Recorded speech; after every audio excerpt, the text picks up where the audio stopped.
Hoje eu quero falar, irmãos, sobre algumas dificuldades, alguns problemas que nós temos.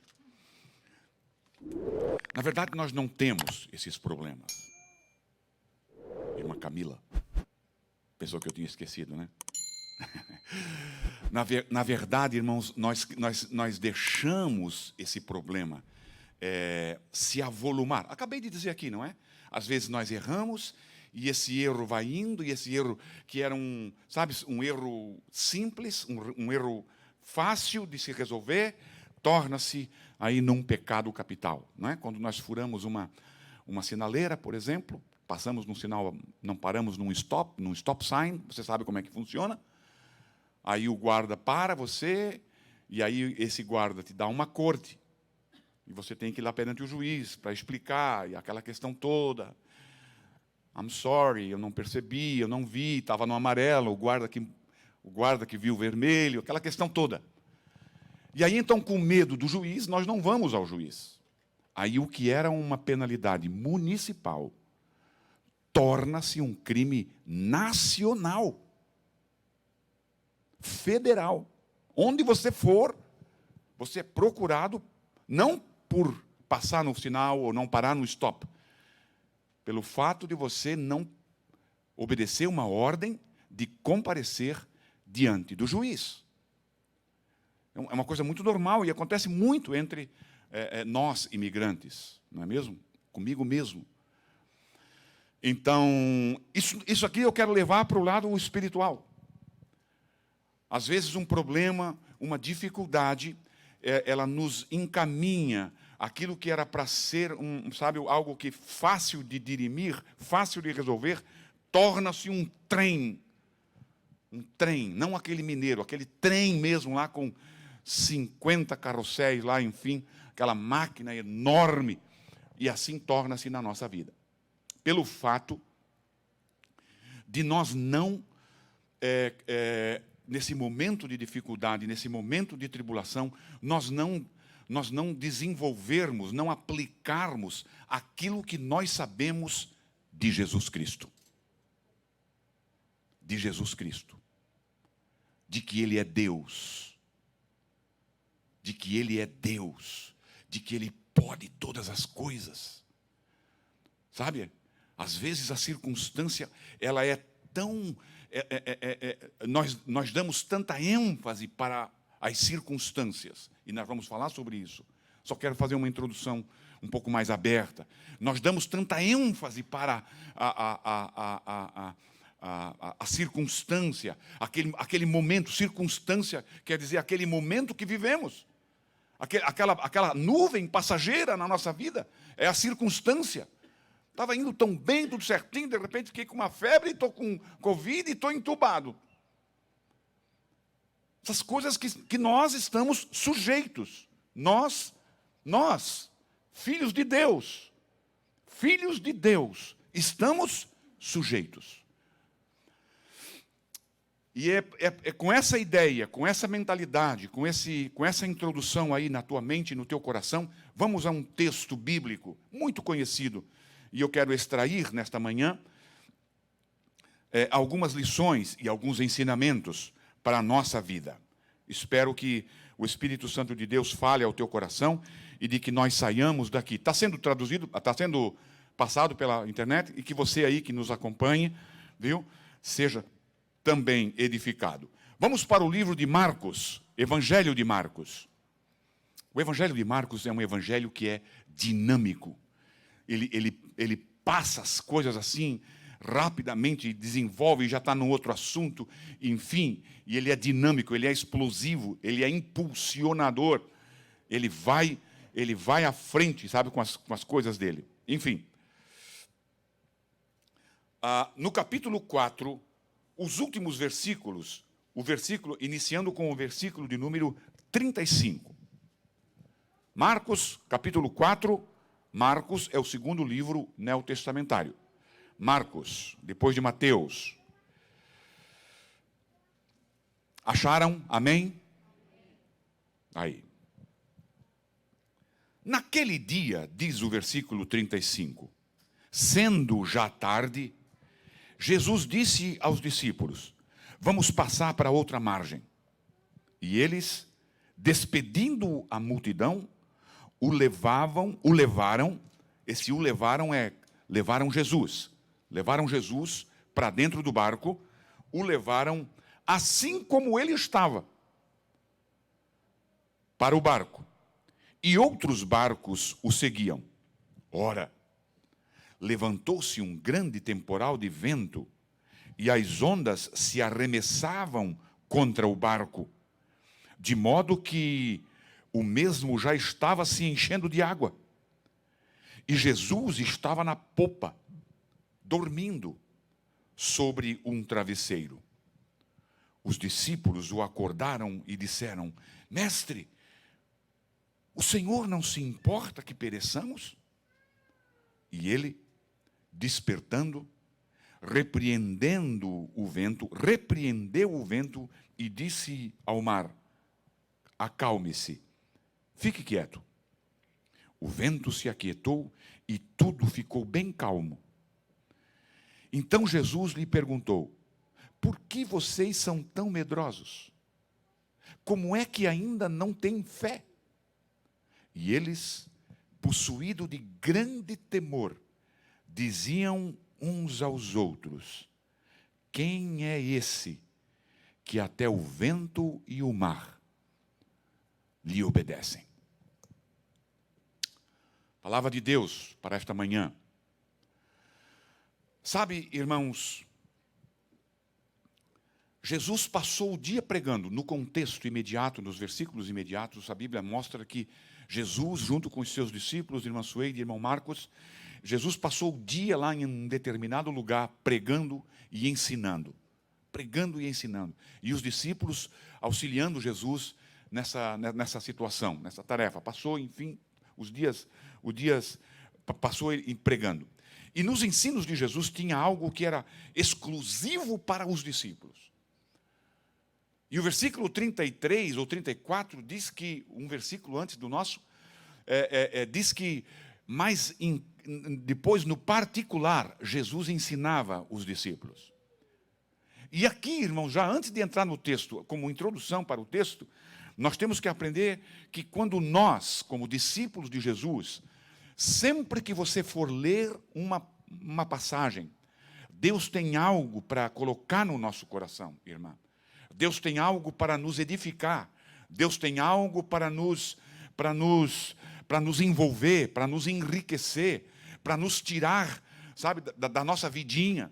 Quando nós lemos a palavra, não importa a passagem. Eu já disse aqui algumas vezes, de que uma certa vez a minha mãe estava lá na garagem, numa parte que nós tínhamos na casa da praia atrás, ela estava lá conosco, passando uns dias lá, e era de manhã cedo, umas 8 horas mais ou menos, e nós estávamos preparando o café. E entre a cozinha e aquela parte onde ela estava, tinha um basculante de vidro, e pelas gretas do basculante eu a vi. E ela estava com a Bíblia aberta. E ela sempre leu a Bíblia dessa forma, alisando as páginas da Bíblia. Sabe aquelas irmãs cocós, não é? E assim, e assim. E ela levantava aquelas mãos para cima e voltava com as mãos para a Bíblia. E chorava de uma forma copiosa, que eu disse: meu Deus, ela está no céu e não sabe. Ela está no céu e não sabe. E aí chegou o momento do café, ela sentou-se junto à mesa, tomamos um café, e aí eu quis saber, onde é que tu estavas lendo, que tu estava no céu? Ela estava lendo a genealogia de Jesus, lá em Mateus. E fulano de tal gerou fulano de tal, e o fulano de tal gerou fulano de tal, e o fulano de tal gerou fulano de tal. Para a genealogia. E ela foi arrebatada para junto de Deus, lendo a genealogia, quando ela entrou quando diz lá na genealogia de Raabe. Raabe. Aonde Deus desceu. Raabe, aquela prostituta que morava lá em cima das muralhas de Jericó. Aquela mulher, aquela prostituta, aquela mulher rejeitada, entra na genealogia de ninguém menor do que Jesus Cristo. E aquilo tocou o coração dela, não é mesmo? Então existem essas questões, irmãos. Existem essas questões. Existe algo particular. Existe sim a leitura, existe sim a pregação da palavra, nós vamos expor a palavra, mas existe algo que é particular teu. Existe algo que Deus fala, Aurélio, no teu coração, que é só você e Ele. Eu falo 1000 palavras, 2, às vezes só um pensamento, só abra uma chavinha lá no teu coração, e aquilo serve para você, e aquilo edifica a vida nossa. E nesse meio, irmãos, Jesus falando, ninguém menor do que Jesus. Uma manhã e um pedaço bom da tarde, porque a Bíblia diz que já era tarde, e Jesus então, nesse ambiente, nessa situação, veja, nesse ambiente, nessa situação, Jesus diz assim, sabe de uma coisa? Vamos passar para o outro lado. Vamos passar para o outro lado. E aqui eu já quero começar a pegar o que importa para nós. Deixa eu te dizer uma questão. Deixa eu te mostrar uma questão na Bíblia. Nós, na nossa vidinha, nós estamos passando para o outro lado. O nosso lado não é aqui. Você sabe disso, não sabe? De que você está numa jornada espiritual. Você está caminhando para a nova Canaã. Não aquela Canaã que Deus prometeu aos israelitas. Não aquela. Aquela é simbólica. Aquela é terrena. Aquela, nem lá na terra eles tiveram descanso. Aprendemos ontem lindo com o pastor Daniel aqui. Quem é que esteve aqui ontem com o pastor Daniel? Aprendemos lindo sobre o livro de Hebreus. E então eles, nem lá na Canaã, eles tiveram sossego. Nem lá. Mas nós estamos a caminho de uma Canaã celestial. Nós estamos passando para o outro lado. Mas nós ainda não estamos lá no outro lado. Nós estamos vislumbrando, nós estamos vivendo migalhas, nós estamos vivendo a sombra, nós estamos vivendo aquilo que, pela nossa fraqueza, pela nossa mente, nós conseguimos entender. Mas nós estamos passando para o outro lado. Aleluia! Você está nessa jornada? Você está firme nessa jornada? Foi a ordem de Jesus. Passamos para o outro lado. Então aqui você já vai vendo, irmãos, de que é claro que existe sim o acontecimento, existe sim o barco, existe o barco, existe o mar, existe o vento, existe a situação, existe a circunstância, existe, é um fato histórico. Mas, como Jesus fez lá com os discípulos, levou os discípulos para o particular, e a Bíblia diz de que ele explicava as parábolas. Assim nós, eu e você, o Senhor tem uma mensagem. Não, o barco ali não é barco. O barco ali é o lugar onde eu estou, que chama-se igreja, aonde Jesus está. A igreja balança, às vezes, não, agora fecha, não, agora acaba, não acaba não, ele está lá dentro. Aleluia. Ele disse que veio fundar, ele disse, eu vou edificar. Ninguém demole, ninguém desedifica a igreja, arranha, pode até quebrar uma vidraça da igreja, mas destruir a igreja, ninguém. A igreja está sendo edificada pelo poder e pelo nome de Jesus Cristo. Então existe o lado histórico, existe o lado histórico, mas existe também, e o que para nós interessa é esse lado. Não é esse lado histórico. É importante, mas o que importa para nós, o que edifica, o que toca nosso coração, é o outro lado. Amém? Passemos para o outro lado. E então, irmãos,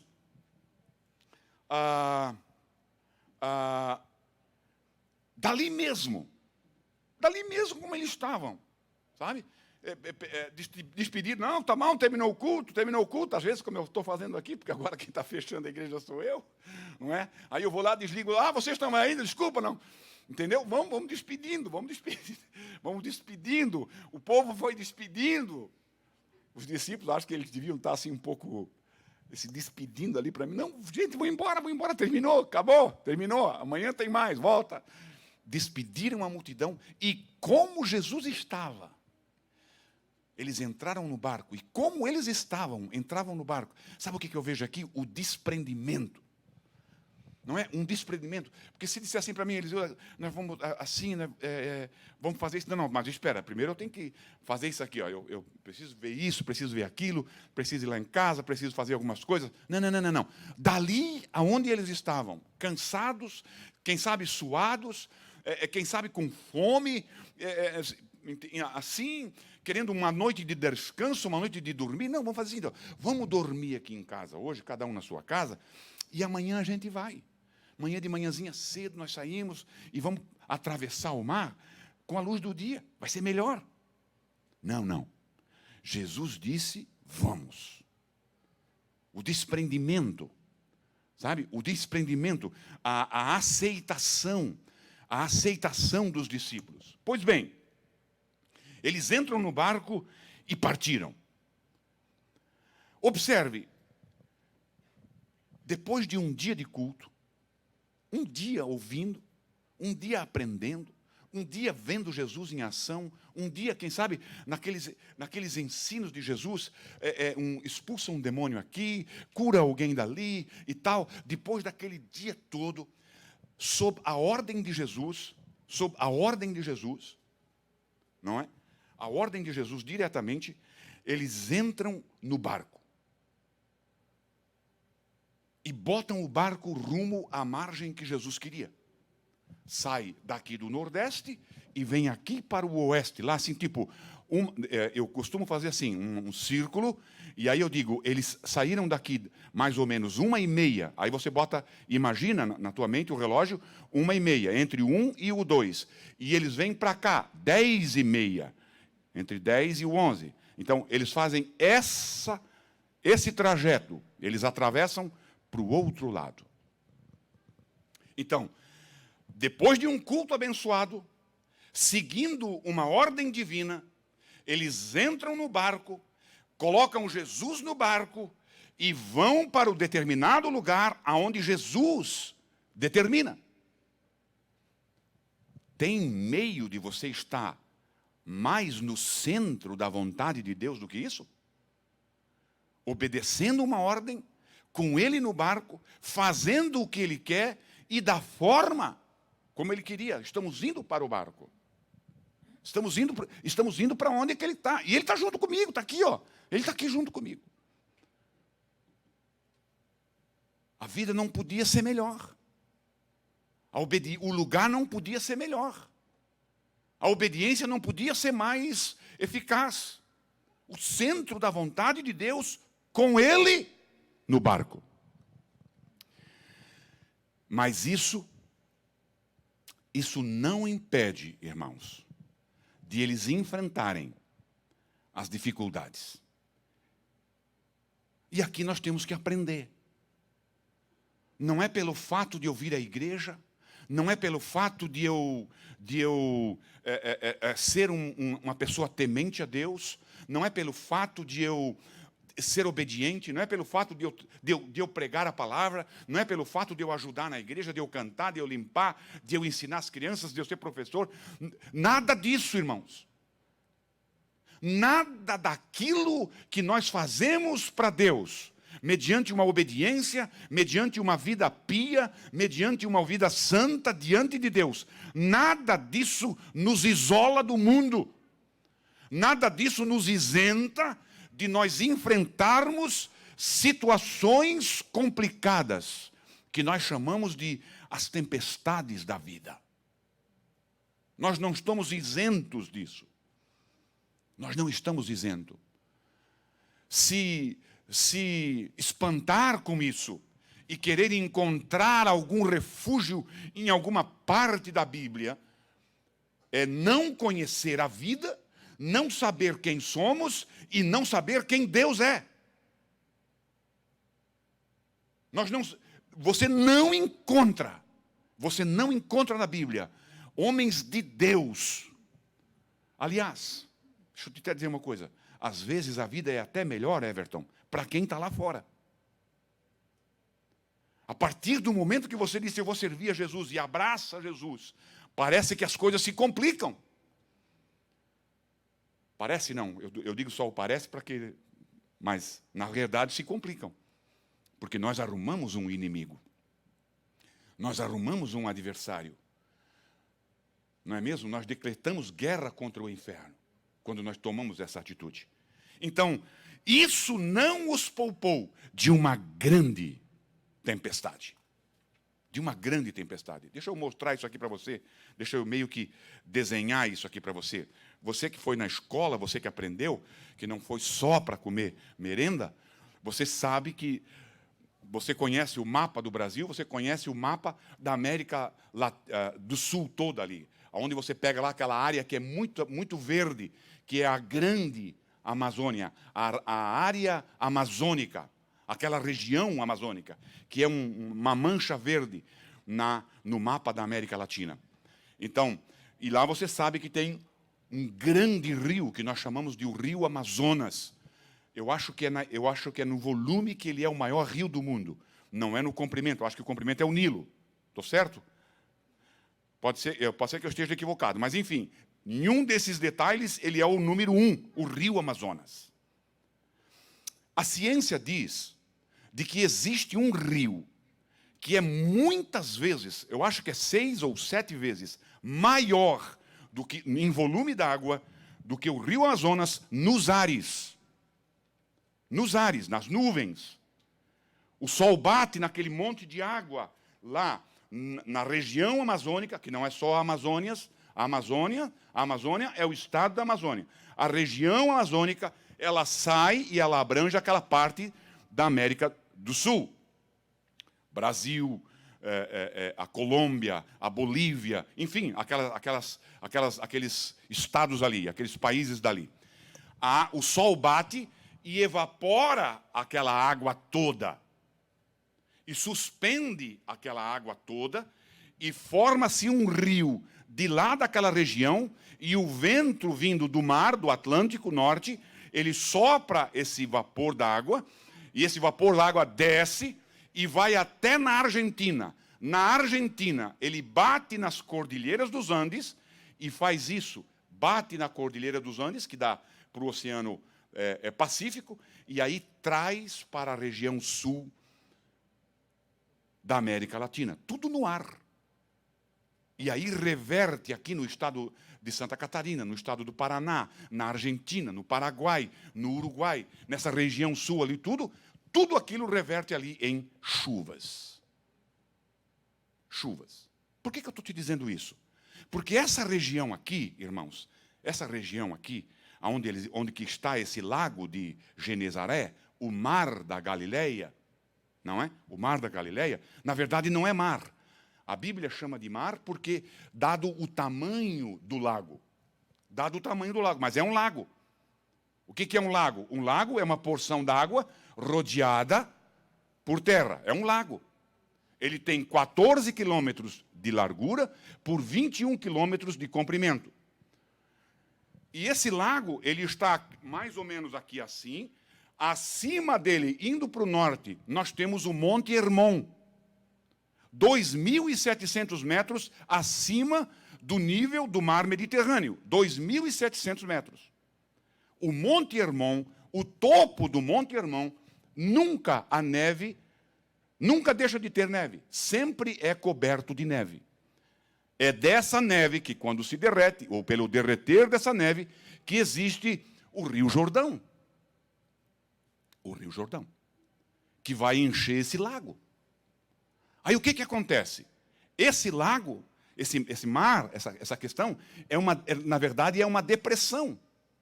Sabe? Ele é abaixo do nível do mar Mediterrâneo. É algo tremendo, é algo, né? Então, ele desce, e aí então, desse lado tem cadeias de montanhas, desse lado tem cadeia de montanhas. lá em cima do topo do Monte Hermon, que a Bíblia diz o Monte Hermon e tal, lá em cima, dá uma mudança de vento. O ar frio, o ar gelado lá de cima, desce por esse trilho, e ele encontra as águas mornas do dia desse lago do lago da Galileia. Não tem jeito. Você sabe o que é vento? Não sabe o que é vento? Vento é um deslocamento de ar. Por que o ar desloca? Por causa da temperatura do ar. O ar frio que está lá em cima, ele desce porque ele é mais pesado, o ar frio fica mais embaixo, e isso não é um ventinho. Isso são milhares de toneladas que descem, e isso pega um volume. Quando chega aqui, esse vento lambe, vamos colocar assim, a superfície do lago, gerando as ondas, as tempestades. E numa dessas tempestades está o nosso barco. Numa dessas tempestades está o nosso Jesus Cristo com os seus discípulos dentro de um barquinho. Então era muito normal. Era muito normal. Entende? Então tem até aquele hino. Bem de manhã, embora o céu sereno pareça um dia calmo anunciar, vigia e ora o coração pequeno, um temporal pode abrigar. Eles passaram o dia, sim, bem de manhã, e sem cessar, vigiar, sim, e orar. Esse é o hino. Amanhece tudo beleza. O mar está liso, o mar está uma lagoa, mas de tarde ninguém sabe, pode mudar. É só dar um ventinho lá em cima no topo do Monte Hermon, que dá um rebuliço lá, e esse ar todo desce, e isso aqui vira um pandemônio. Uma pandemia. Circunstâncias. As tempestades da vida. As tempestades da vida. Os maremotos da vida. Nós podemos tirar lições importantes dessa questão. Nós podemos tirar lições importantíssimas dessa lição, desse momento. Assim, eu não quero entrar muito, não quero alargar muito o assunto, porque basta eu dizer que é isso, e se o teu coração se firmar nisso, nós vamos ser edificados. As tempestades da vida, assim como essa tempestade de vento, mas não foi chuva, foi só o vento. O termo é lilac. Lilac é uma mudança repentina e tal, e vem lá, aquilo desce. Eu tenho aqui, depois eu passo para você. E a ideia é de que o barco estava sendo açoitado pelos ventos de todos os lados. Nós moramos num topzinho de um rio, ali em cima, aqui em Malden, a 2 milhas daqui. O vento bate, irmãos, não tem jeito. Tu tem que amarrar tudo nas cercas. O cavalete vira, e daqui a pouco o cavalete está para cá, e daqui a pouco o cavalete vai para lá. Aquelas cadeiras que você tem no pátio tem que ser amarrada na cerca, porque senão o vento leva embora. E vem uma para cá, e vem uma outra para lá, e vem outra para lá, e tal, aquela questão toda. Os barris de lixo é muito complicado. O vento bate de todas as direções. As circunstâncias da vida, elas são inesperadas. São inesperadas. Sabe, é uma doença que aconteceu, é um acidente de carro que aconteceu, é um assalto que aconteceu. São inesperadas. Uma demissão que apareceu. São inesperadas. Elas são perigosas. Elas podem matar. Irmãos, eu tenho por certo de que nenhum governante desse globo terrestre, em março do ano passado, em fevereiro do ano passado, no início do ano passado, tinha ideia de que essa coisinha, esse vírus, iria chegar num volume tão grande. Milhões de pessoas estão sendo vitimadas. Olha a Índia. Olha o Brasil. ultrapassamos a marca de 400 mil mortos. Mais do que uma cidade inteira, lá da minha cidade, mais do que a minha cidade toda, morreram. Circunstâncias. Nós sabemos que isso vai passar. Elas são inesperadas, elas são perigosas. E tem uma outra questão com relação a essas circunstâncias. Muitas das vezes, elas são inadministráveis. Você não consegue administrar isso. Você não consegue segurar o poder do vento. Você não consegue impedir a explosão de um vulcão. Olha lá naquela Indonésia, meu Deus do céu, parece que tudo que tem de ruim acontece naquela região da Indonésia. Você não consegue conter a erupção vulcânica, você não consegue conter o andar das lavas. Você não consegue manter isso, você não consegue controlar. Uma das características dessas tempestades circunstanciais são que você não consegue controlar. Você não consegue administrar. Você tem que, muitas das vezes, cuidar da tua vida. Cuida da tua vida. Salva a tua vida. Nem sempre elas são administráveis.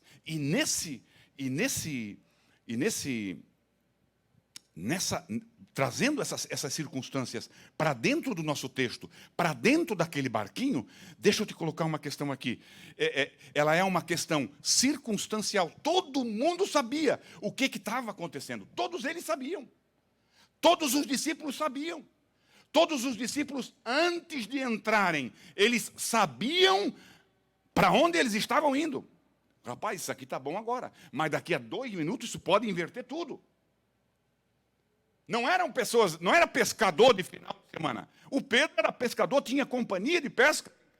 O João também. Cada um tinha o seu barco. Eles viviam da pesca por diversos anos. Então, ela é um momento. Nós temos que entender isso. É um momento. Vai passar. Vai passar. Mas uma outra questão também, existem essas tempestades circunstanciais. Mas a tempestade circunstancial, e aqui eu quero começar a entrar um pouquinho mais no nosso texto. A tempestade circunstancial, ela nos traz uma tempestade emocional. Emocional. Ela atinge as nossas emoções. Ela atinge o Eliseu interno.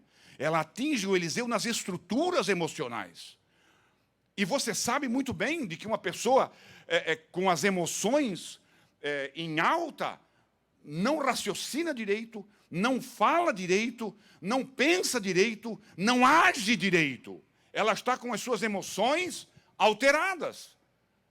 Ela está com as suas emoções em choque. Em choque. Imagina, vamos pintar isso aqui um pouquinho.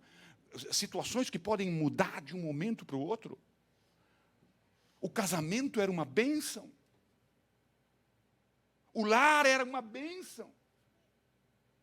O Senhor estava até dormindo, lá tinha um quarto lá que era o quarto do Senhor, onde ele dormia todas as noites. E de repente surge algo que balança as estruturas matrimoniais, uma infidelidade de uma das partes, uma briga, um momento de rusga entre os dois. E isso mexe com as emoções, isso mexe com as nossas emoções. Emoção. Como conciliar? Aí nas nossas tempestades emocionais, nós começamos a nos fazer perguntas para nós mesmos. Como é que eu vou administrar isso? Como é que isso acontece comigo? Como é que o Senhor permite que isso aconteça comigo? Surgem perguntas. Como conciliar a situação que eu estou vivendo se eu sou uma pessoa obediente? Eu estou fazendo o que Deus mandou fazer. Uma das vezes que um irmão estava pregando lá em Blumenau,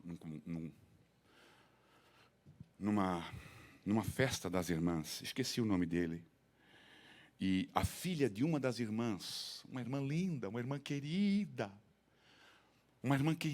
querida, a filha dela se suicida. Uma irmã, irmãos, uma irmã assim, ímpar. Nós chamava ela de Rosinha, a irmã Rosa Araújo, Rosinha Araújo, né? E a filha dela se suicida e ela, irmãos, ela entra assim, enfim, e tal, aquela questão toda. E aquele momento começa a ocorrer, aquela notícia corre pela igreja, e aquilo é um rastrilho de pólvora, e de repente todo mundo já sabe, e já começa a surgir aqueles profetas, porque isso tem em todo que é lugar. Não, porque eu vi ela assim, numa situação difícil, no inferno, aquela questão toda, porque quem se mata vai para o inferno e tal, e aquela questão toda. Pois bem, irmãos, isso era no culto da manhã, ao meio-dia, nós nos sentamos na mesa lá embaixo no refeitório para almoçarmos, e o pastor senta conosco. O pastor que está pregando. Ele senta conosco.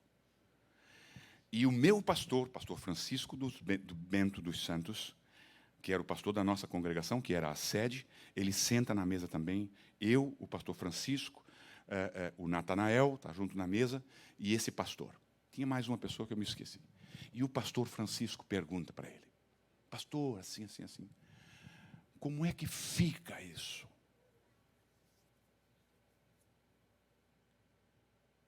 Aí ele disse assim, ó: irmãos, eu saí um dia como hoje para pregar, assim, saí da minha casa, deixei a minha família, fui pregar num congresso ou num evento, qualquer coisa assim, e lá o telefone toca e um dos meus filhos se suicida. E ele disse que, eu quero botar isso para exemplificar a questão das emoções, as tempestades emocionais. Ele disse que eu perdi o eixo, saí do eixo. Comecei a vagar pela cidade. E comecei a falar em voz alta com Deus. Emoção como coisa que aquilo desse-lhe o direito de ele inquirir a Deus. Como é que tu deixas isso acontecer? E perguntas altas, e perguntas assim, desse cunho: eu sou teu filho, então eu saio para... Ele disse assim, ó: então eu saio para pregar, para fazer a tua obra, para proclamar o teu nome, para ganhar vidas para ti. E tu deixas o meu filho ir para o inferno? Emoção. Tempestades que envolve a nossa emoção. De uma circunstância, ela passa a ser emocional. Aí, com essa questão em mente, você entende os discípulos. Mas como que esses discípulos... surgem perguntas, surgem questionamentos. Nós não estamos isentos disso. Nós não estamos livres dessa situação. Nós somos humanos. E nós somos quase que administráveis, às vezes, pelas nossas emoções. Pois bem, só para concluir aquela questão lá, o Senhor falou com o homem, falou com o pastor, e Deus disse a ele se ele sabia a distância do nó da forca até o último suspiro. Não, Senhor, eu não sei. Então eu sei, o teu filho está comigo. Existe um tempo de morte. Quanto tempo você precisa para aceitar a Jesus, para se arrepender de um ato? Não julgue. A minha orientação num caso desse, não julgue. Espere o melhor. Espere o melhor. Ele conhecia Deus, ele sabia de Deus, ele sabia e tal. Enfim, espere o melhor, mas não julgue. Pois bem, os discípulos estão nessa situação. Os questionamentos surgem. Como é que isso pode acontecer para nós? Jesus não sabia que essa tempestade ia aparecer? Aliás, irmãos, diga-se de passagem, eu vejo aqui dois grandes milagres. Um grande milagre é esse de ele mandar o vento calar e o mar acalmar e as coisas acontecem. Mas um outro milagre é Jesus estar dormindo. Eu não sei se você já entrou num barco e esse barco meio que pegou um vendaval, alguma coisa. Eu já passei por isso. Não tem condições de você dormir. Não tem. Só se tiver dopado. Não, você não dorme, porque o barco bate. Irmãos, aquele barco, por maior que fosse, as ondas se levantavam 4, 5, 6, 7, 8, 9, 10 vezes maior do que o barquinho. Não, agora vai tudo para o beleléu mesmo. Agora eu morro. Já tinha pedido perdão a Deus de tudo, encomendado a minha alma. Senhor, cuida da minha esposa e dos meus filhos, porque daqui eu não saio. Não tem como você dormir. Então, um milagre que eu acho também, irmã Sueli, Jesus estava dormindo. Não existe uma explicação para esse sono, a não ser que Jesus queria ensinar alguma coisa para os discípulos. E é isso que eu creio. Surgem questionamentos dentro da vontade de Deus. Estavam a fazer o que Jesus mandou. Eles estavam com Jesus. E o que é pior de tudo isso? Ele não percebe que nós estamos indo a pique? Não é possível. Vamos trazer isso para nós. A Bíblia é Bíblia se nós aplicarmos ela na nossa vida. Será que Deus não está vendo? Irmãos, não precisa responder. Mas eu oro, às vezes eu falo assim com Deus: Senhor, tu não está vendo isso? Tu não está percebendo isso? Tu não sabe que isso vai causar um dano grande? Tu não sabe que isso vai resultar nisso e nisso? Eu dou uma de Ananias. Quantas das vezes eu dobro os meus joelhos com uma tempestade nas minhas emoções, e em vez de orar, quem está orando é o Ananias. Lembra do Ananias? Ananias, vai lá na rua tal, na rua direita, na casa de um tal de Simão, porque lá tem um homem orando, o nome dele é Saulo. Vai lá e impõe as mãos sobre a vida dele, porque ele é um vaso escolhido. O quê? Are you crazy? Deixa ele assim, Senhor, deixa ele ceguinho. Deixa ele ceguinho. Esse homem é terrível. Esse homem destruiu a igreja. Ananias, eu o escolhi. Ele é um vaso para mim. Ele é um vaso, vai lá. Quantas das vezes, quando nós vamos orar, nós fazemos isso? Porque as nossas emoções estão a pique, as nossas emoções estão envolvidas na circunstância. Tu não está vendo isso, Senhor? Quantas das vezes nós nos encontramos nessa situação? Tu não te preocupas com a minha vida, Senhor?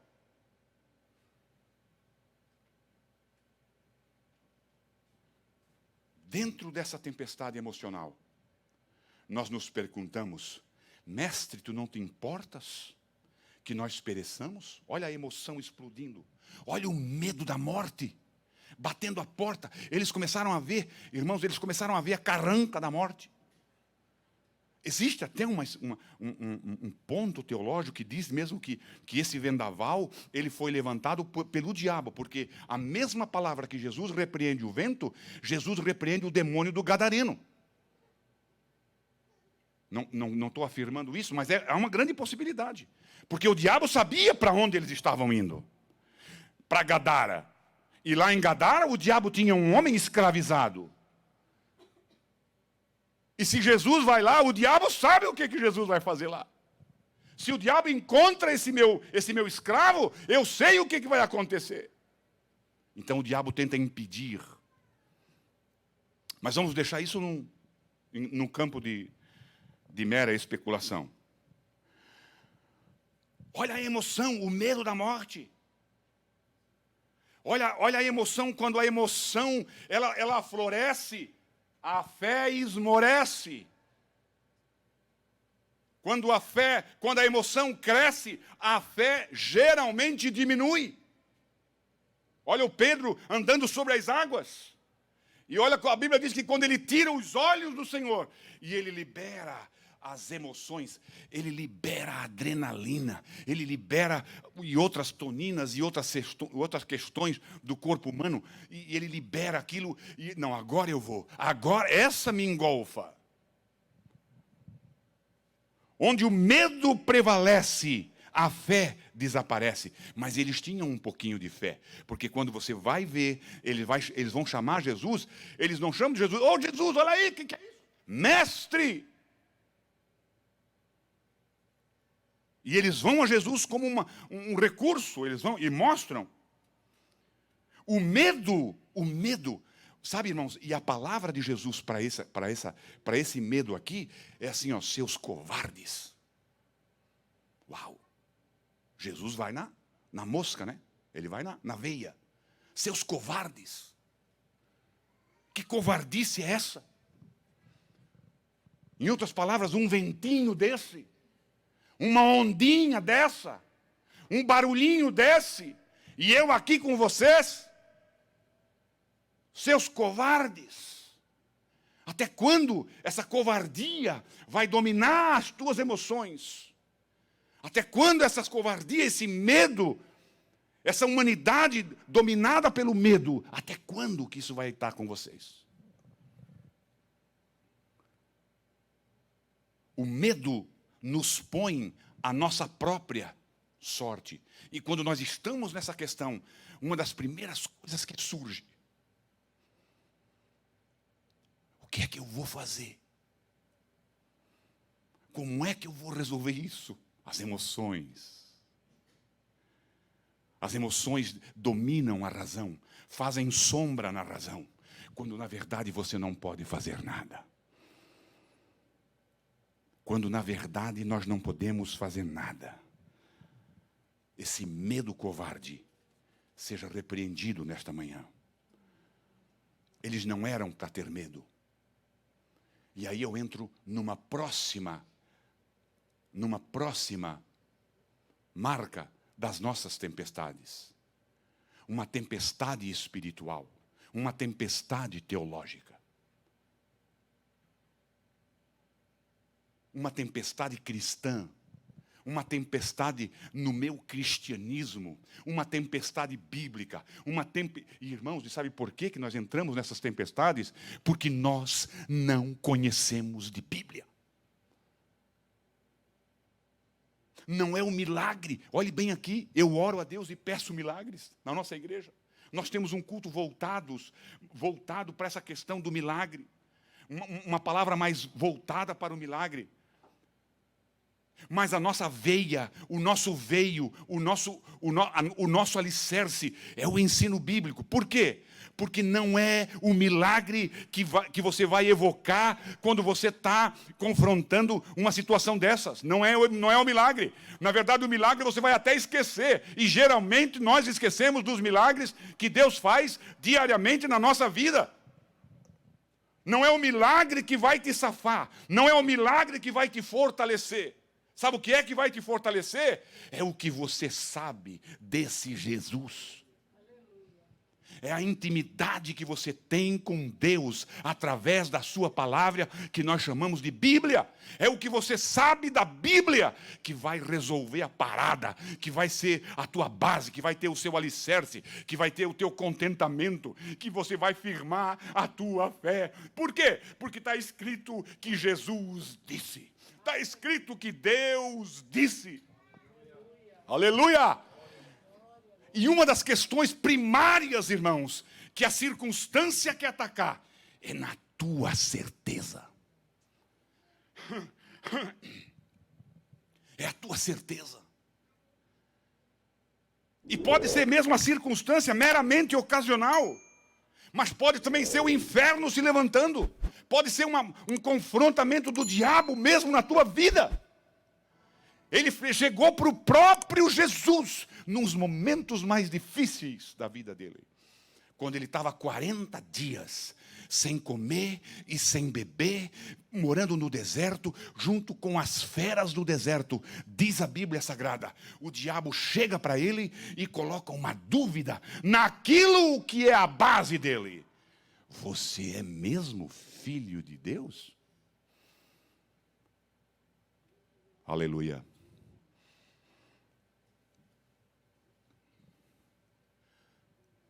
Essas circunstâncias da vida, essas tempestades da vida, podem ser circunstanciais, podem ser terrenas, podem ser humanas, mas muitas das vezes o diabo se aproveita disso para trazer uma crise espiritual na nossa vida.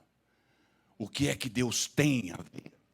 É claro que Ele quer o melhor, mas como coisa querendo culpar o Senhor de uma atitude do meu cônjuge, de uma atitude do meu patrão, de uma atitude de um outro motorista louco, de uma atitude do vizinho, que tudo isso pode gerar, pode trazer uma tempestade no nosso dia calmo. Eles não sabiam quem era Jesus. Eles não sabiam quem era Jesus. Eu vou ter que fechar o meu iPaper, porque senão eu não vou concluir no momento certo. Deixa eu entrar nisso aqui, que é isso aqui, o ápice do acontecimento.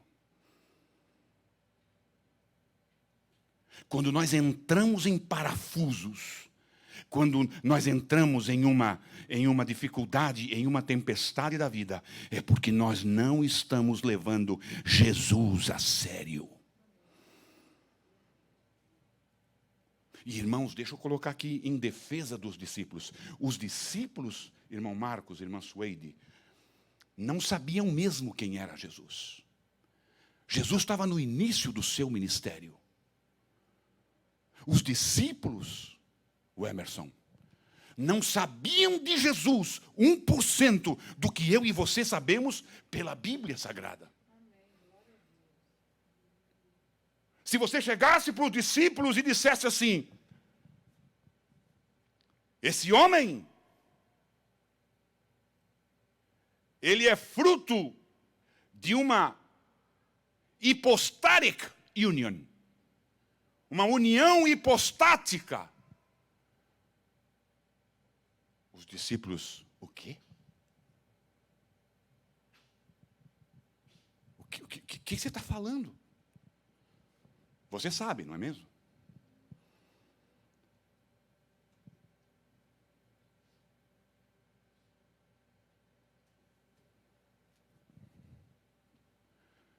Quando Maria, deixa eu te dizer aqui o que é. Lembrar você. E se você não sabe, venha para a escola. Abre um parêntese.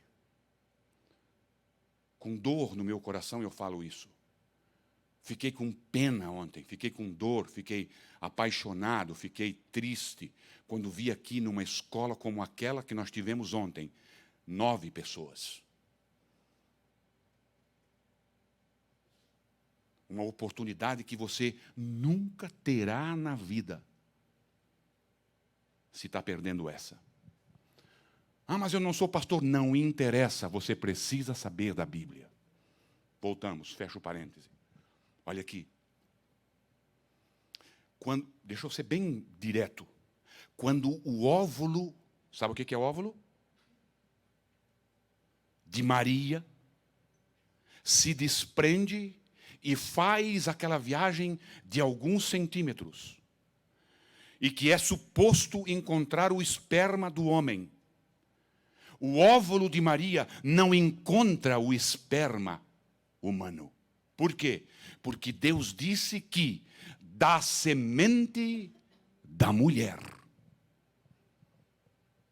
O que é que o óvulo encontra? O óvulo encontra o dom da vida, que é o próprio Espírito Santo de Deus. E o Espírito Santo de Deus fecunda. O Espírito Santo de Deus, ele fecunda. E ele se entrelaça com o óvulo de Maria. E gera um homem. Um homem. E um Deus.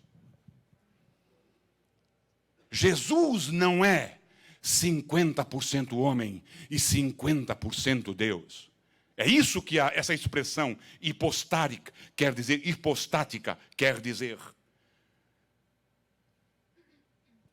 Houve uma fecundação, houve um entrelaçamento, houve uma união, houve uma mistura. E esse homem, quem é esse homem? É o próprio Deus. Um momento, ele diz assim: eu estou com sede. É o homem. Daqui a pouco, ele caminha sobre as águas. É o Deus. Daqui a pouco, esse homem chama da morte o morto de 4 dias. Daqui a pouco, esse homem é crucificado e ele mesmo experimenta a morte. Que homem é esse? Essa é a grande questão. Aleluia!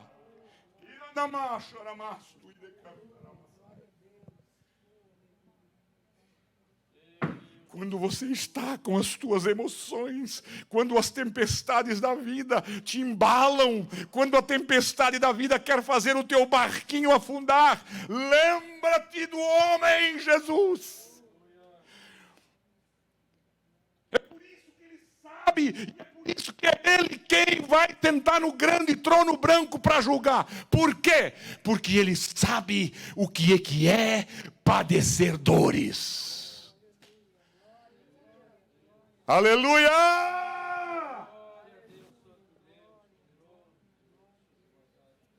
Yes. Aleluia!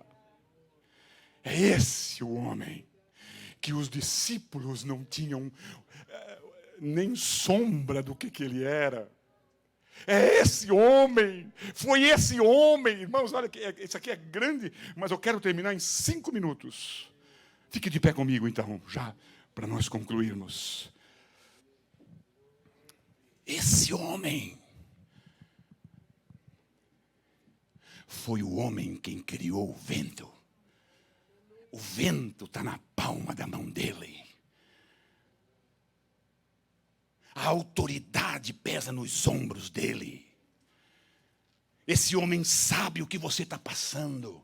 O homem Jesus, sabe, pode estar dormindo, mas Deus, a Bíblia diz que ele nunca. Você sabe o que é nunca no grego?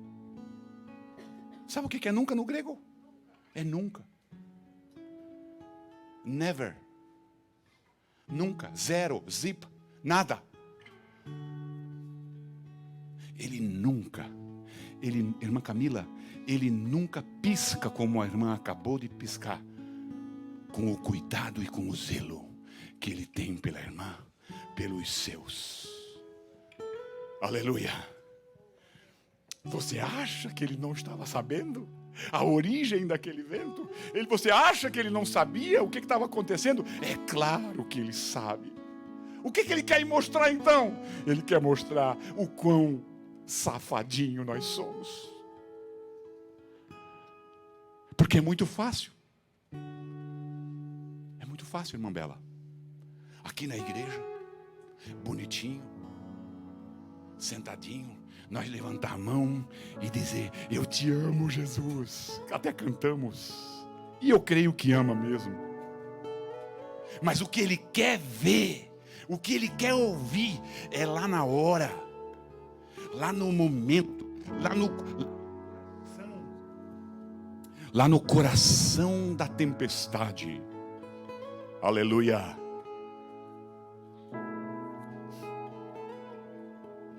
você dizer: eu te amo, Jesus, e eu sei que tu estás no controle. Hein?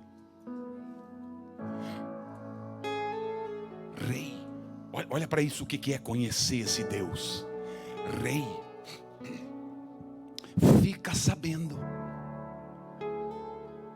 que se Deus quiser nos livrar da fornalha, Ele nos livra. Ele nos livra. Ele é Deus, Ele pode tudo. Mas fica sabendo que se Ele não nos livrar da fornalha, Ele continua sendo o mesmo Deus. Por quê? Porque eu com Deus,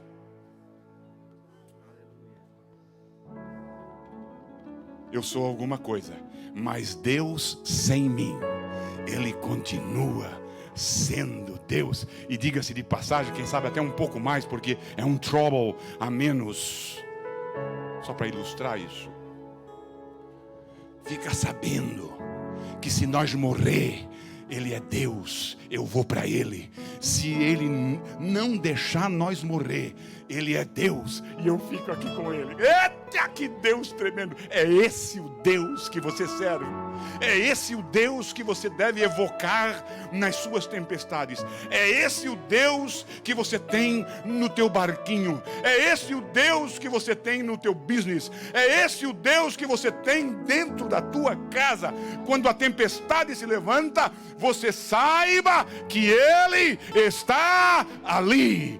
Você saiba que quando a doença chega, quando a doença bate e quando o médico diz não tem jeito, junto no teu barquinho tem um Deus que diz tem jeito. Aleluia. Amém. Você pegou? Você entendeu a mensagem? Deus falou no teu coração. Deus falou contigo. Deus mostrou algo para ti. Você pegou uma palavra dessa mensagem. Guarda no teu coração. Por quê? Porque é lá nos momentos de tempestade que você mostra quem você é. A tempestade, quando Deus permite, é para mostrar o que vai no teu coração. Quem é o Deus que está no teu coração, Aurélio? É para isso que Deus permite as nossas tempestades. Para mostrar, não para Ele, porque Ele sabe, para você externalizar. Que Deus é esse? Que Deus é este? Quantas das vezes de uma forma grosseira, de uma forma irresponsável, de uma forma diabólica, nós nos levantamos e estufamos o peito e confrontamos esse Deus. Mãozinha para o céu e uma sobre o teu coração. Não sou de fazer muito isso, mas é assim que eu sinto. Porque o nosso coração, é o nosso coração que entra em trouble. É o nosso coração que balança. É o nosso coração que é chacoalhado de um lado para o outro nas nossas tempestades. Amado, eu não sei que tempestade você está enfrentando, mas o que eu quero te dizer é que nesta manhã, o Deus que fez a tempestade, Ele está aqui e fala contigo. Levanta a mão ao céu. Pai, em o nome de Jesus, pregamos e pregamos a Tua palavra. Pregamos e pregamos aquilo que Tu mandou pregar. Pregamos e pregamos aquilo que Tu colocasse no meu coração.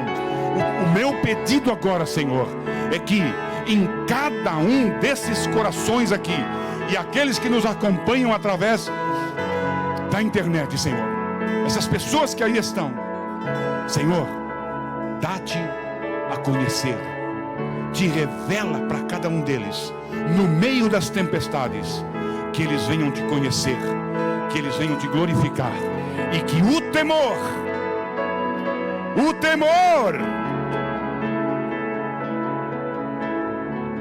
venha florescer no nosso coração. Amém. uma última coisa que eu não posso deixar de dizer para você. A Bíblia diz de que eles ficaram com medo das ondas. Claro, a morte estava em cima, na beirada do barco. Eles ficaram com medo. Agora, irmã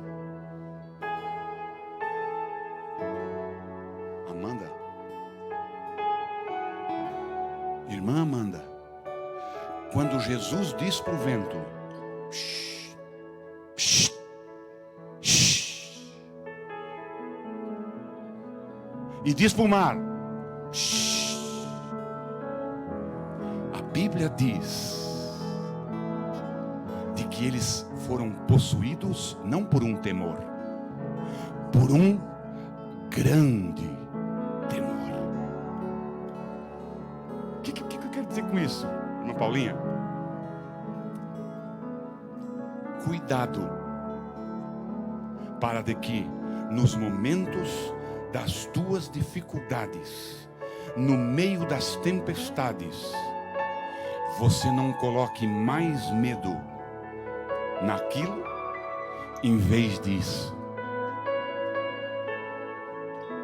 Não tema a tempestade, tema aquele que domina e que manda e determina sobre a tua dificuldade. Aleluia. Você pegou isso, você marcou isso, e você tinha que ter um papel, o Emerson, marcar num papel e colocar na testa. Eu não devo temer as tempestades da vida, mas eu devo ter um grande temor. Quem está acima e quem domina as minhas tempestades. Uma salva de palmas para o nosso Jesus.